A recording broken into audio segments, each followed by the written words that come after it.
కొల్లు రవీంద్ర గారికి, తెలుగుదేశం పార్టీ అధ్యక్షులు,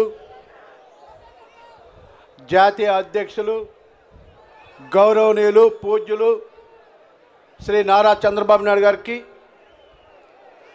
జనసేన పార్టీ అధ్యక్షులు పవర్ స్టార్ పవన్ కళ్యాణ్ గారికి, నారా లోకేష్ గారికి, వేదిక మీద ఉన్నటువంటి గౌరవ తెలుగుదేశం పార్టీ నాయకులకు, వేదిక మీద ఉన్నటువంటి గవర్నమెంట్ తయారు చేసింది.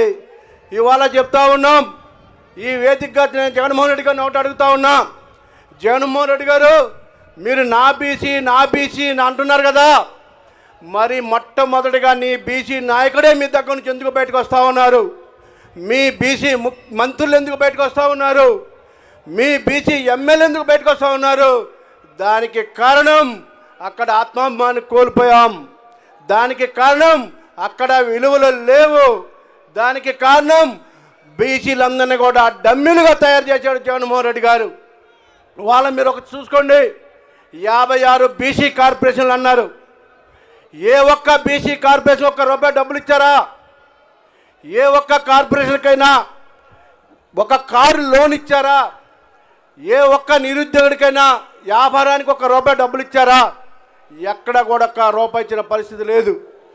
మళ్ళీ బీసీలకి తిరిగి పూర్వ వైభవం రావాలంటే జగన్మోహన్ రెడ్డి గారిని బంగాళాఖాతంలో కలపాలి. తెలుగుదేశం పార్టీ, జనసేన పార్టీ అధికారంలోకి రావాలి. మళ్ళీ బీసీలకి తలెత్తుకునేటువంటి గౌరవం రావాలి. అది ఒకటే గుర్తుపెట్టుకోండి, ఒక్కొక్క జన సైనికుడు 1000 మందితో సమానంగా ఉండాలి.